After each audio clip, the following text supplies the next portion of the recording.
Welcome to the Root of Power podcast, where I teach you how to chase your joy, find alignment, and create a life and a business that you love, using actionable methods, interviews, and inspiring stories from people who know that true freedom is found within. I'm your host, your always hype woman and sometimes ass kicker, Amanda Chills, and I am so proud of you for choosing to step into your power. Come along, we've got dreams to build.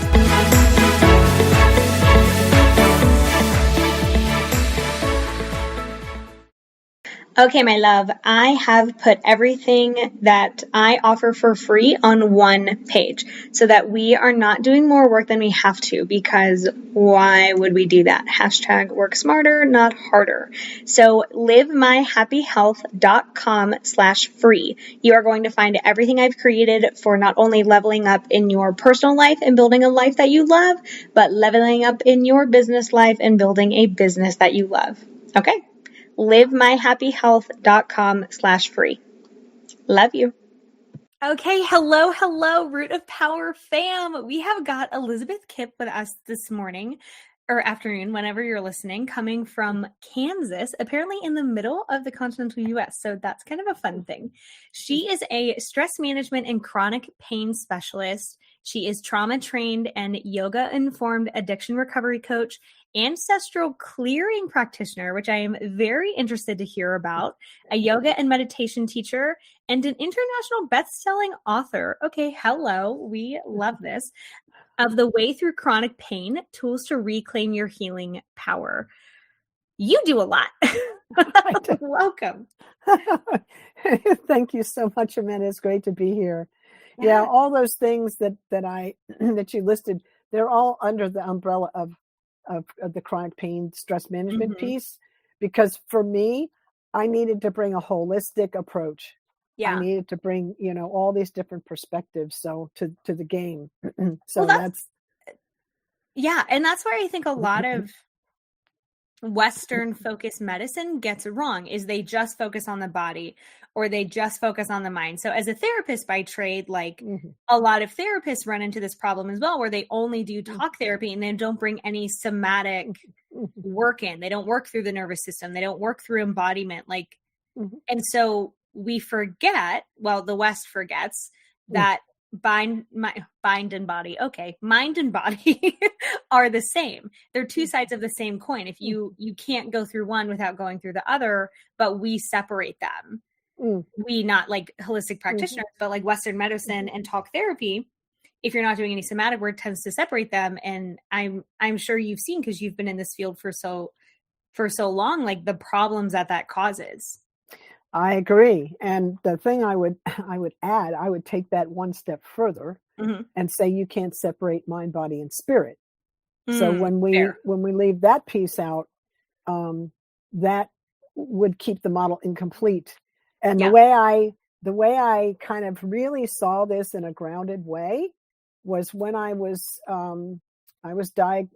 they gave me a prognosis, a bunch of doctors, but this first one said, you will be in level 7 out of 10 pain for the rest of your life, and you will be in a wheelchair when you're 40.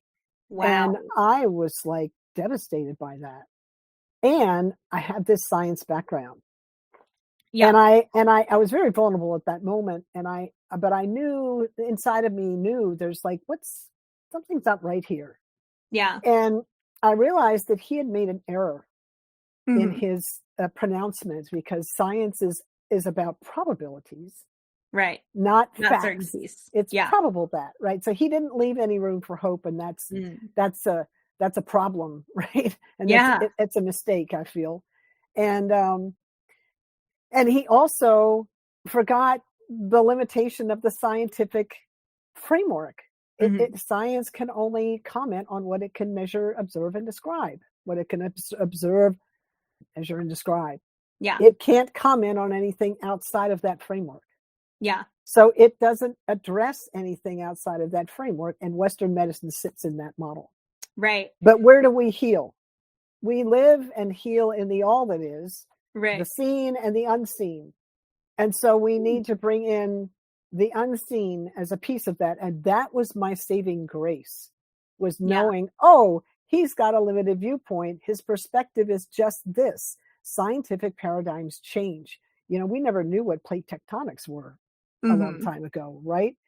I mean, we've learned so many things. We went from Newtonian physics into quantum physics. Things change. So we have to be careful of where we're limiting ourselves and where we're referencing our healing from. Yeah, that makes a lot of sense, because I work with a lot of people who treat doctors as gospel. Now, that's not to say doctors don't have specialized training, right? Like, they go to medical school. They have more knowledge in medicine than I do, because I didn't go to med school for 10 years. Absolutely. But treating just like working with a therapist or working with a coach or working with anyone in that capacity, like, what they say is not gospel. It may apply, just like you're saying, it applies to a certain degree, but that doesn't mean that it's 100% fact. There's no room for error. There's no room for personal application. There's no room for like outliers. So I can imagine hearing that news was very devastating. And I can imagine that the prognosis was, well, we just have to manage this with pain meds for the rest of your life. There's no healing. There's no getting better. There's nothing you can do except manage and cope with it and resign yourself to a life of pain. But that's not gospel. Well, and exactly. And here's the thing that's interesting about that position, which is what they took. Yeah. They're assuming I won't heal. Right. They're making the assumption that healing is not possible. Right. And that's a faulty assumption. That's more a reflection of the limitation in their model that they're operating in, rather than the actual possibility of healing. Yeah. And healing being defined as like any improvement, right? Not every diagnosis is 100% curable, but that doesn't mean that we can't make improvements. So then we get into, I worked at a methadone clinic for a couple years. Oh, and there you go. For people that don't know methadone, it is an opiate addiction treatment.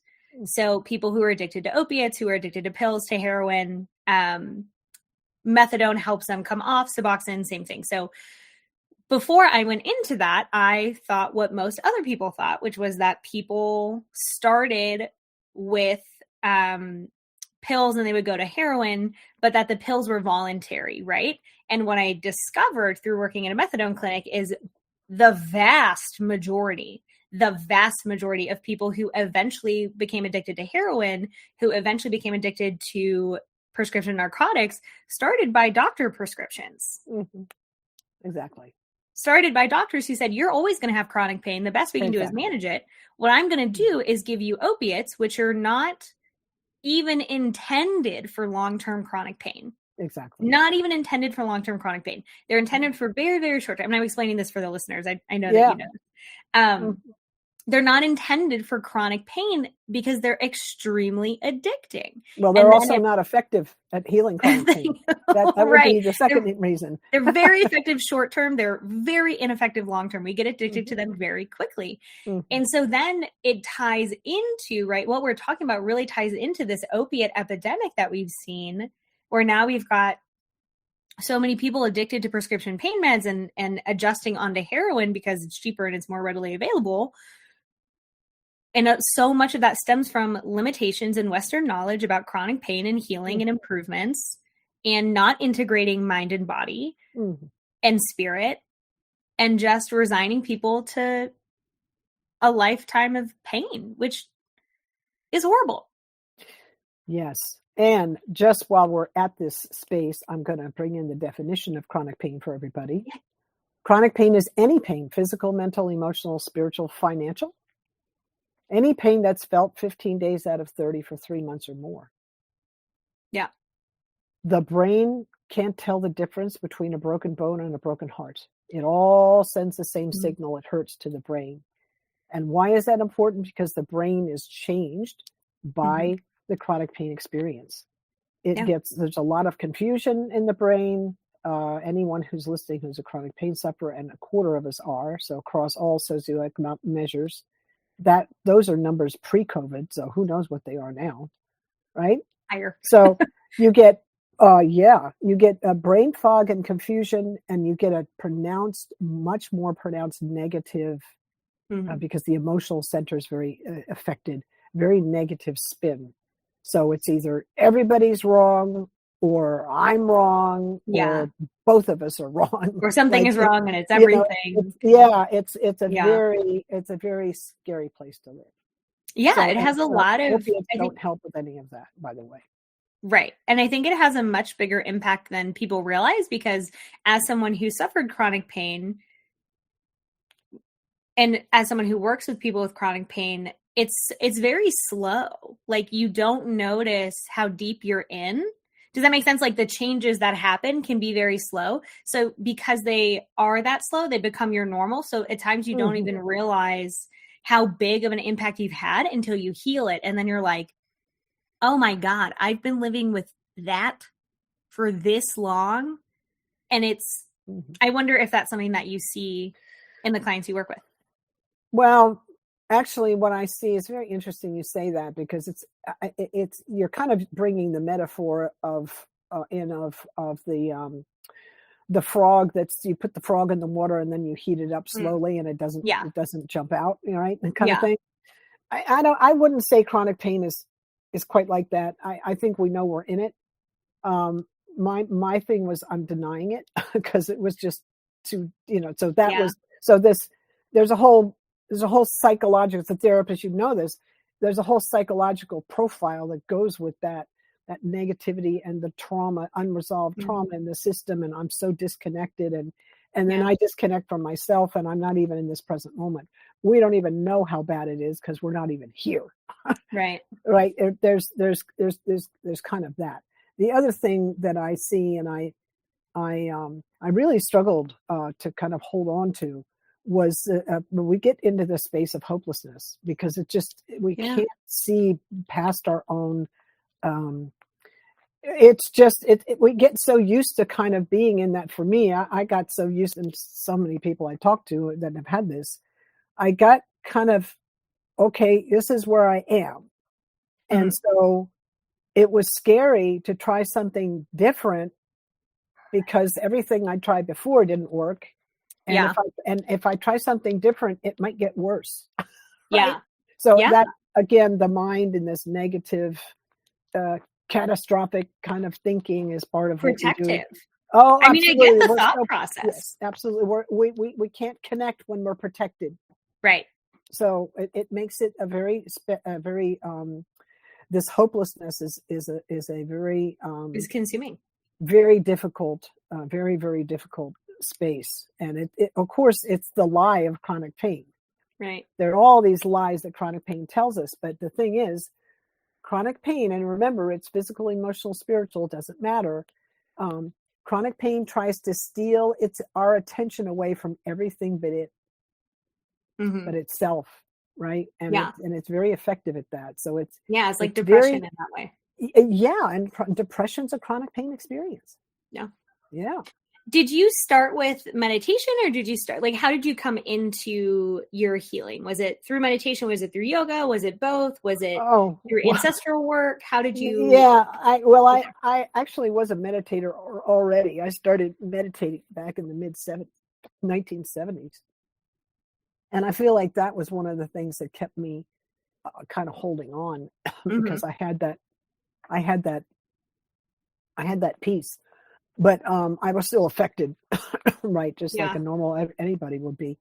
I went into a pain management program, and of this guy named Dr. Peter Prescott. He wrote a book, Conquer Chronic Pain: An Innovative Mind-Body Approach. He passed away back in 2016, but he left this book, which is a beautiful book. It's a companion to my book. I really he wrote his book, and then I wrote my book, The Way Through Chronic Pain: Tools to Reclaim Your Healing Power, as a kind of patient manual, because he's the doctor. So it's doctor researchery, and mine's kind of the user's manual. So anyway, I love that. So I went into his pain management program, and he did a couple things. He detoxed me off of all that medication I was on, including 15 years of fentanyl, by the way. Wow. And I was on a benzodiazepines like and Ativan, Xanax. Your listeners will know that drug, Klonopin. Yeah. They're all benzos. I was on that. I was on those for a long time too. So it was hard. It was tricky getting the opiates was tricky. We used Suboxone for about 5 days after we tapered with buprenorphine. Thank God for Suboxone and methadone. Well, we didn't use methadone, but we had actually people in that. We had people in the program that were coming off methadone. Yeah. That was part of the work that he did was helping them get off that. They'll typically do that as well, but thank God for those drugs, man. Yeah. So the Suboxone was a blessing. And I wasn't on it for very long.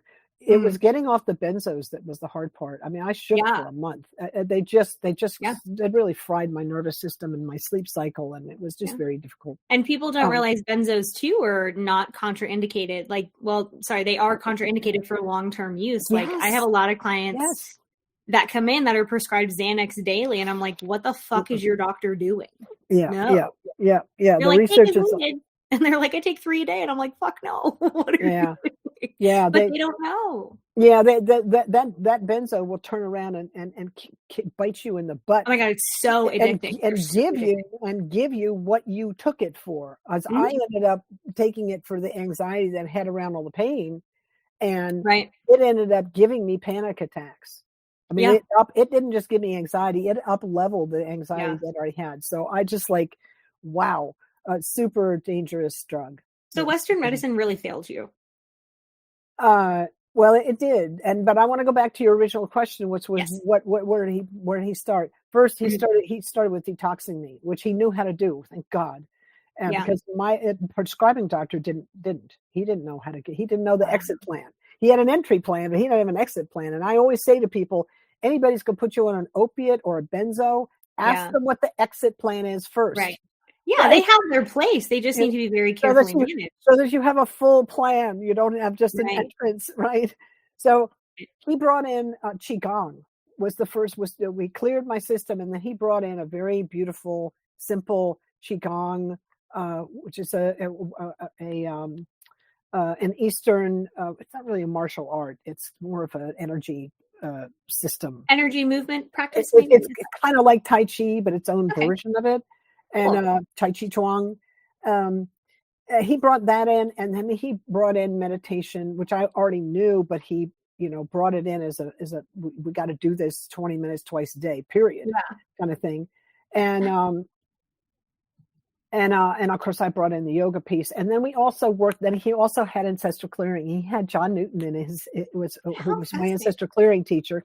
He had him as a wellness consultant in his program, and I was introduced to ancestral clearing there, and I knew that I knew that I carried a burden from my family, but it wasn't a topic. It wasn't like we talked about it ever. I just knew I carried it. I didn't know what to do with it. I just knew I felt it.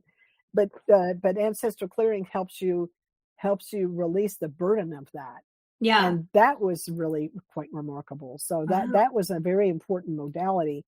And when I was so impressed with that, with this science background I have, I was like, what is this? And it's so effective. And it was so effective. And I was like, we got to study this, and do you teach this? Because it is a repeat, because I know the first experience I had of it, it was so powerful. I was like, can he repeat this? Like, was that just a fluke? I had my total science hat on. It was so funny. And I went on to learn it. I took the first training I could find that he offered after I got out of treatment, because it was so powerful. And anyway, so that, yes, it is repeatable. So, that's why I became a practitioner of it, because so powerful. So part of the burden that we carry, part of the pressure of the pain, of chronic pain, can be this burden that we carry from the lineage. Now, are we talking intergenerational trauma? Yeah, we're talking intergenerational, unresolved intergenerational trauma. Yeah. Can you explain what that is for people that don't know? Yeah, so I try to put this in super simple terms, because, I could get into genetics and epigenetics, and people kind of don't know what that is, but information gets passed down from one generation to the next through this thing called DNA, right?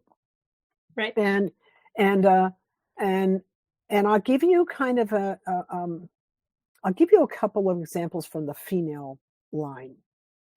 So the egg that was me was in my mom, obviously, but when her grandmother was pregnant with her, with my mom, at the 4-month marker, that my egg was in her at that point. So when we're 4 months old, if we're females, the eggs for the next generation are already in us. Wow. So I'm sharing space with my mom and my grandma at that point. Yeah.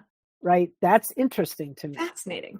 So from the quantum physics, it's not Newtonian. This is from a quantum physics point of view. We're experiencing the energetic field of our mother and our grandmother. Mm-hmm. Right? So now take it one step further, and my grandmother was in her grandmother. So it works, and her grandmother was in her grandmother. So you see the line of energetically, you see the line and how that can get passed down. Yeah. It's kind of interesting. The other piece about the female line is that there's an organelle in every cell in the human body called a mitochondria. And it's the little organelle that's the powerhouse engine. Of the cell. Yes, it's the engine for the cell. It's like this is where, it's very important. And that mitochondria all comes through the mother. All mitochondria is maternal. So the mitochondria that men have is from their mother. I did not know that. It's so interesting. Like, I studied evolutionary biology, and one of the things I learned some years ago was they looked at the mitochondrial DNA and the diversity within that. Mm-hmm. And they discovered that there must have been a bottleneck in the human race at some point, because the variation of maternal DNA was so small relative to, what it kind of they thought it should be, that they thought, there must have been a real, we kind of almost went extinct kind of thing. That's bananas. I know. And so there's it's not just maternal, but there's not very many different kinds. Huh. And maybe over the years it's changed, but that was a study that was maybe, what year are we in? That was maybe in the 1990s. I might have read about that ish. Yeah. So anyway, so the influence of the mother.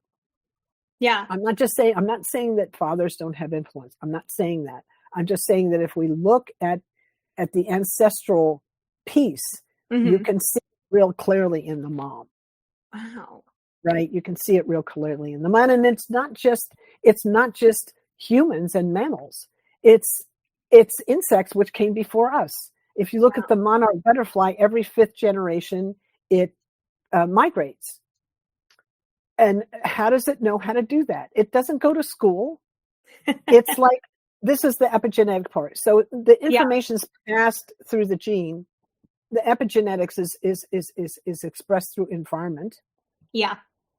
And so the monarchs, lay their eggs up here and even north of us and all around the United States. Mm-hmm.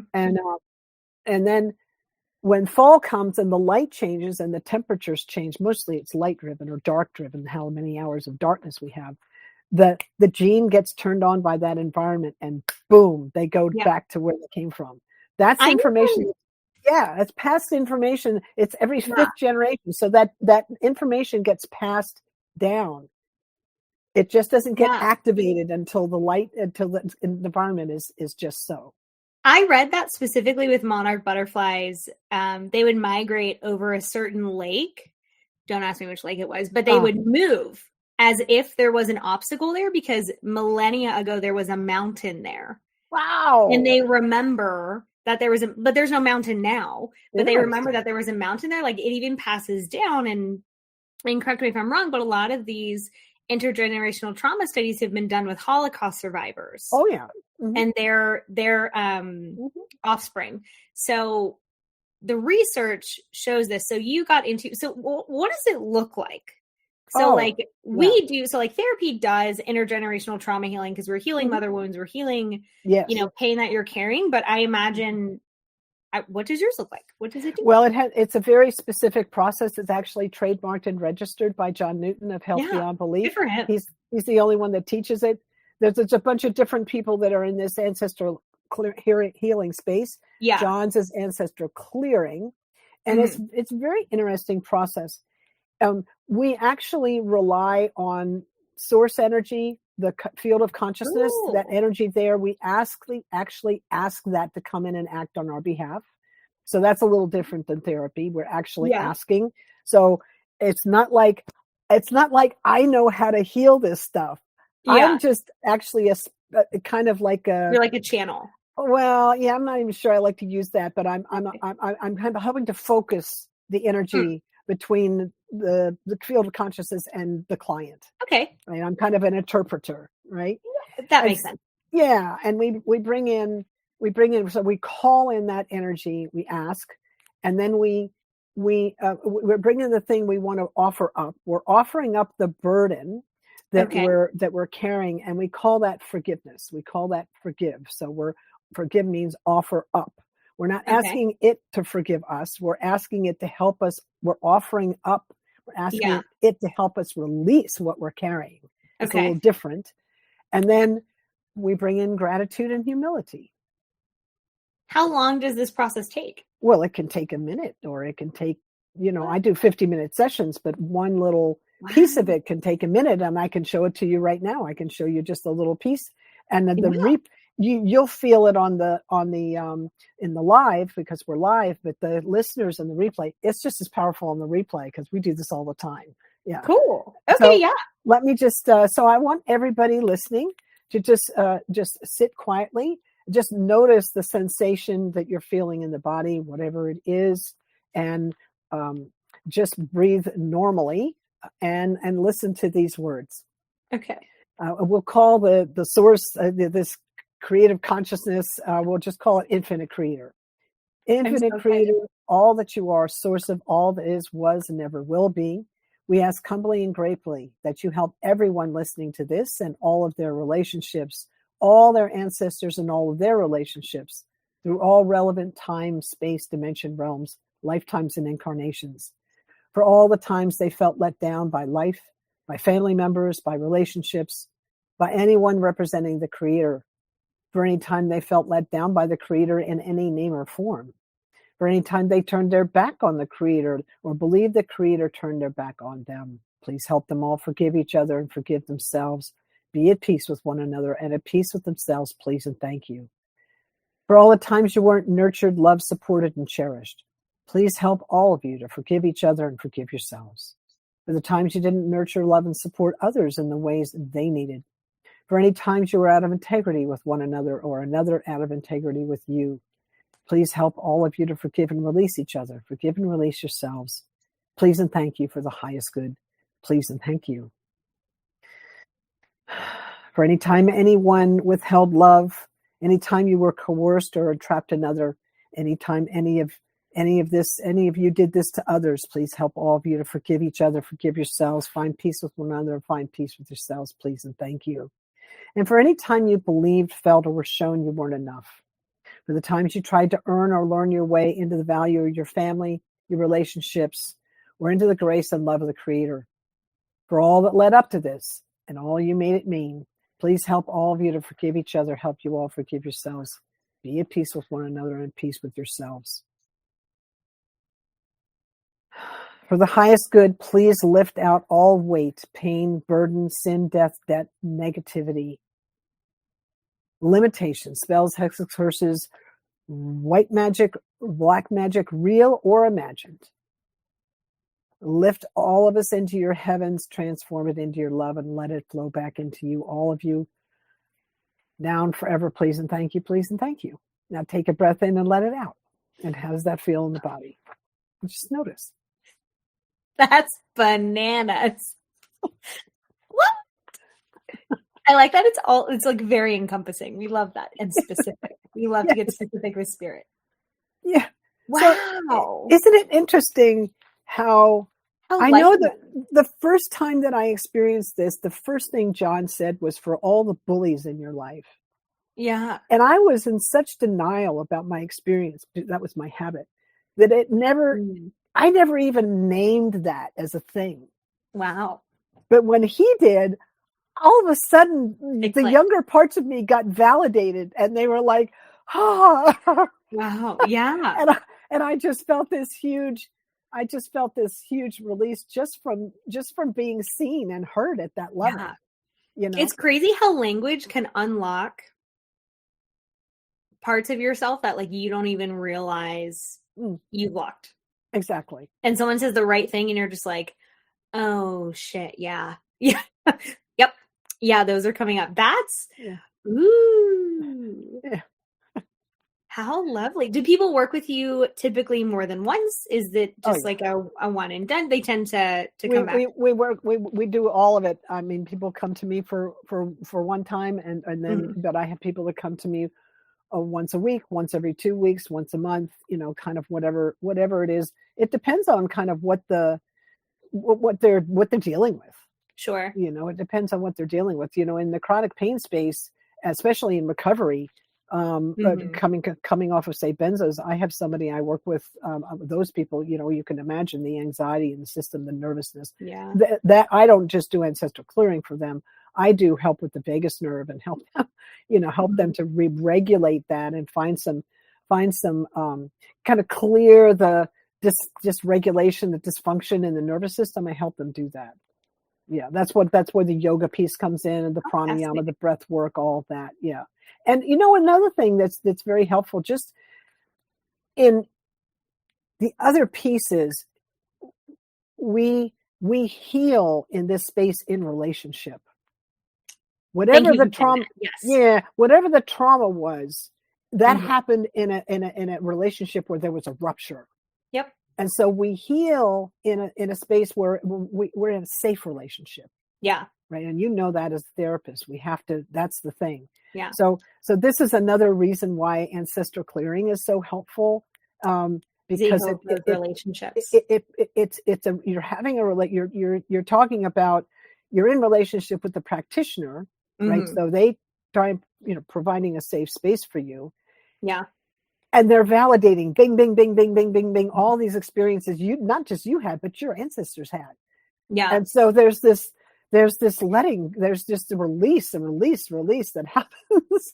So it's sweet. And I teach trauma-informed yoga once a week online, kind of the public. And then I'm also a betrayal coach on Dr. Debbie Silber's platform, the Post-Betrayal Post-Betrayal Transformation Institute. You know, Brene Brown is the kind of the queen of the vulnerability space. Yeah. Debbie Silber is the queen of betrayal, clearing betrayal. And so I'm the yoga. I do the trauma-informed yoga in that space. That's so cool. Yeah, it's kind of cool. So the stuff that works to kind of dysregulate the nervous system it obviously works in the betrayal experience, because that's another chronic pain experience, right? So I find that like trauma is always individualized, but how the body responds to trauma is very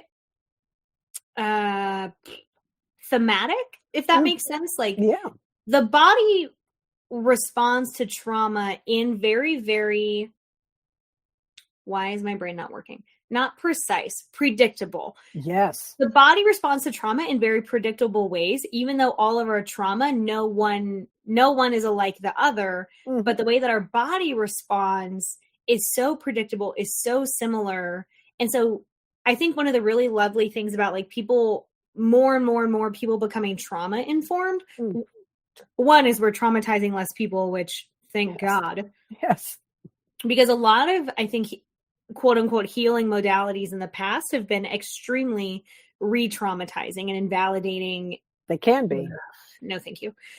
But the more that people become trauma informed, I think the more that we also see, like, my brain works in pictures and in themes. So like whenever I work with a client, it's like there's a rainbow above their head and every color is a theme, and it doesn't matter what they come with, it's going to hit one of those themes. So my brain just perks up when we like hit a theme, and I'm like, oh, okay, I've taught on this many times, I can teach on this as well. And then they apply. And I imagine that like the work that you do is fairly similar. Like it doesn't matter what you've gone through, it fits into these nice kind of like colors, to keep the rainbow analogy. And then we're just healing that theme And it's like, because the brain is also a spider web, once we heal one, Mm-hmm. it's connected to so many other things. So like you heal this and then it like shoots out and it heals all these other things as well that had a similar theme. Does that make sense? Oh, absolutely. Yeah, absolutely. Yeah. It's why I can bring in, a very kind of, like I did a class last week on, they called it fighting brain fatigue. I'm not sure the word fight is really the right word for that, but that was the name. Um, and what was sweet about it was that even Debbie Silber was like, oh, I want to take that course. And I'm like, yeah, but it's also good in the trauma space because of the techniques we were using. There was no breath holding. We don't hold the breath in a trauma informed space because that mimics, like a freak out response, right? We don't do that. But all the things in that particular Kriya, a set of actions for a specific outcome, in this case, dealing with the brain, it all fit into the trauma informed space, and it's just a regular Kriya in the Kundalini yoga space. But I was like, oh, this is perfect for these guys, that kind of thing. So it's kind of like all the trauma informed yoga that I do helps everybody, but we want people that have this unresolved trauma in their system to come in to classes like this because it's a gentle way to release the issues out of the tissues, to quote Bessel van der Kolk. Oh my God, I love that. Release the issues out of the tissues. Yeah.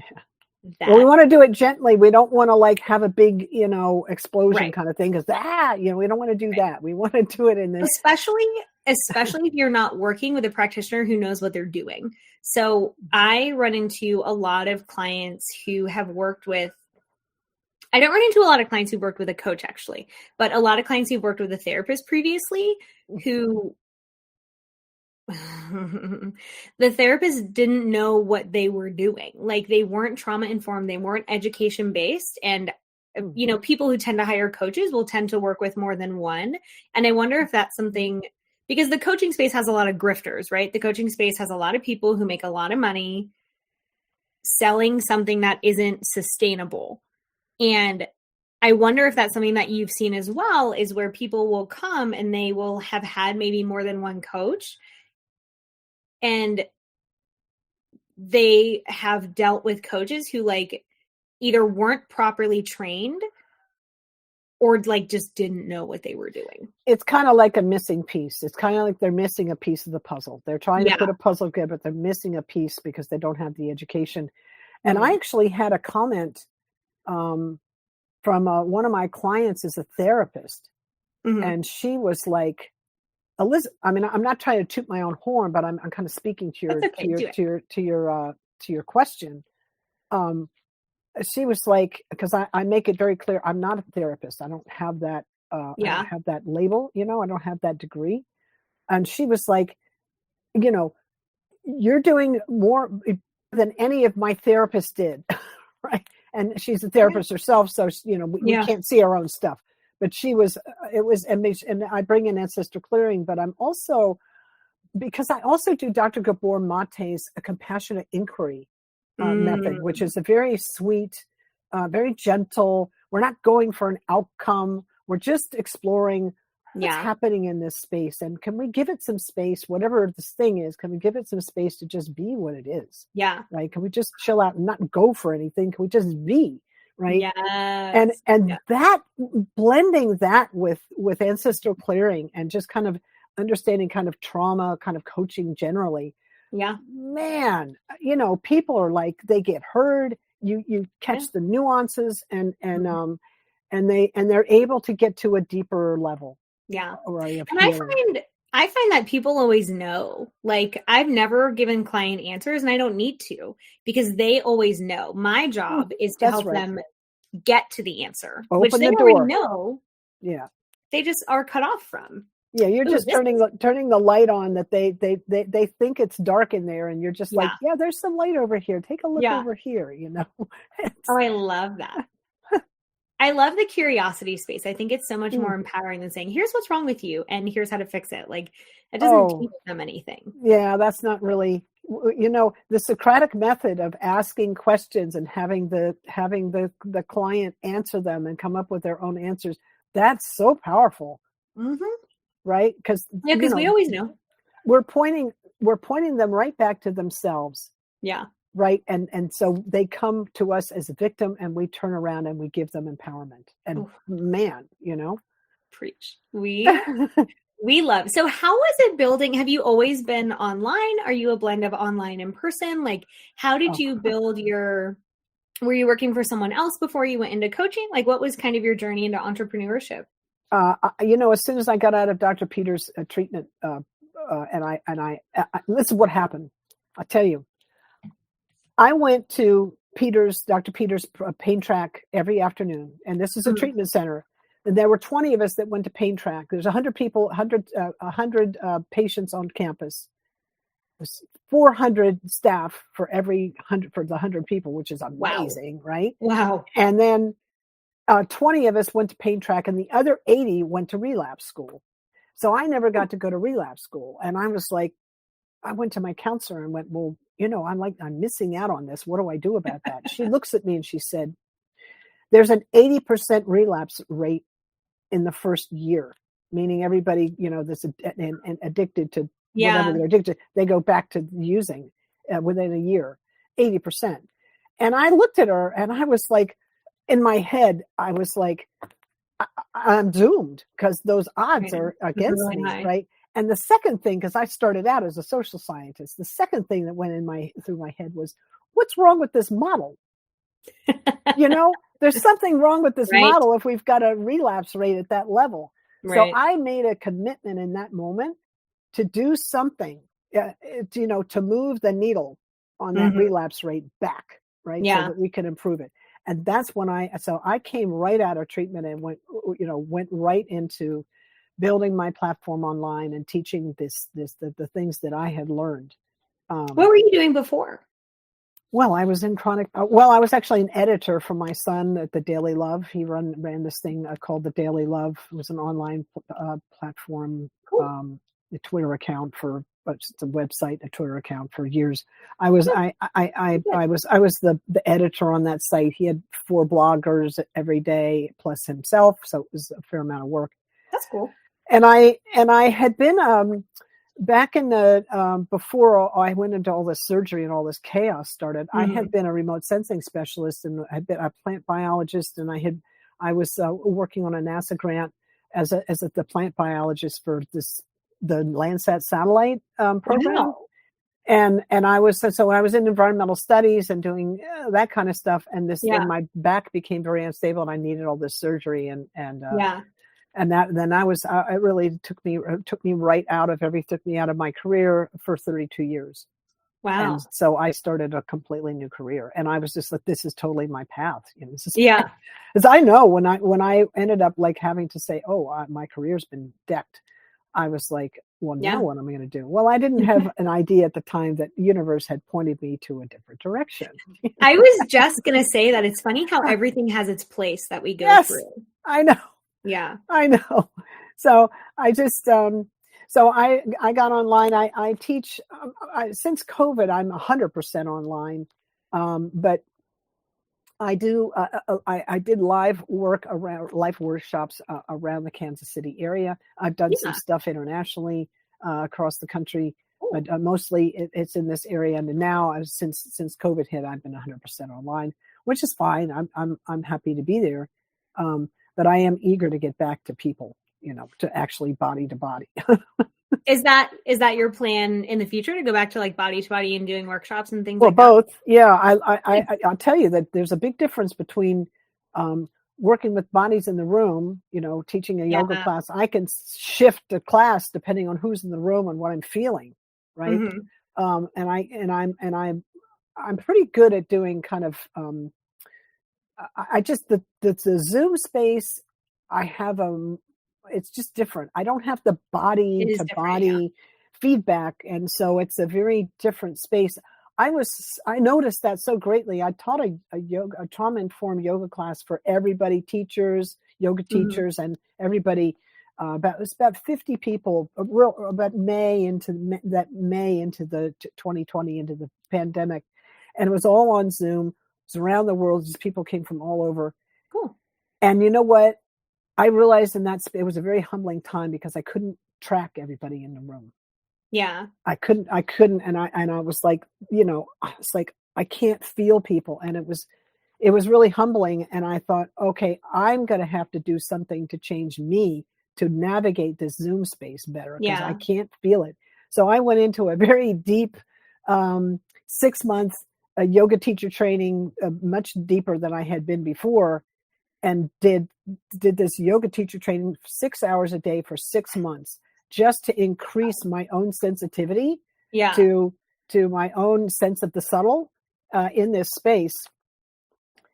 And it was a great experience, and it kept me sane throughout the pandemic. But I don't feel like I got that much better on Zoom. Maybe you're still loading. I still find it challenging. So it's just I just have a difficulty. I can't feel. I can't. Well, I think transcending that distance is very different. Yeah. It's hard. So that's been an interesting challenge, but I'm eager to get back to, and I play the gong. So that's it's kind of hard to do that on Zoom without a lot of sound stuff that I don't have. And I miss bringing that experience to my students. I really miss that. So that's cool. Anyway. So how do people find you? Oh, you can just go to my website, elizabeth-kipp.com. You have to put the hyphen in there, because elizabethkipp.com is a web designer and photographer, and she's amazing, but she's not me. So it's Elizabeth-Kipp, Kipp, 2 P's like Peter Pan.com. There's lots of, I'm all over social media, and you can book a session with me there. But there's also a lot of, I do a lot of writing. So there's a lot of free information on the blogs. There's a bunch of ancestral clearing. There's a whole section of ancestral clearing prayers. There's lots and lots of free information. And you can sign up for my newsletter, et cetera, et cetera. So and you have easy a to find. Channel. I do. Yeah, I do. Wow. Yeah. So I just, I'm kind of all over. I love the opportunity of doing podcasts because I get to share with your audience, and I get to share your audience with mine. And that's exciting. So fun. Like I love podcasting. I think it's one of the funnest decisions I've made for the business. Awesome. We love it. So if people forget everything we talked about and they just remember this one thing that you're going to tell them, what would that thing be? The greatest healer in your life lives inside of you. Damn. Okay. Yeah. It's not the doctor. It's not the therapist. I give 20% of the responsibility for my healing. I give to the entire wellness community. Yeah. Right. The other 80% is between me and the field of consciousness, the God energy, the infinite creator. That's the way I break it down. And doctors give me, and therapists and all that, they give me orders. They give me suggestions. They go home and do this, do this, do this. I go home and I do those things, provided they actually work, in my body. They actually feel like, oh, this is good advice. No, I shouldn't be eating wheat, or whatever. Yeah. It's not a diss against wheat. I just happen to not do well with it. But it's like, I have to then take their orders and apply them. And then I have to get out of the way and let the body heal, because it's got this amazing power in it to heal. All I have to do is they help me. All the wellness community, the whole healthcare community gives me what I need to help set the optimal conditions for healing. Yeah. And then my job is to get out of the way and let the body heal. Yeah. Oh, I love that. Bodies are so much smarter than we give them credit for. Oh, 100%. So much. Okay. Well, thank you so much. This was a joy. Oh, it's my pleasure. You are lovely. Oh, thank you so much. And I really appreciate your platform, and I'm going to enjoy sharing you with my audience. Yes. Okay. Y'all go be good.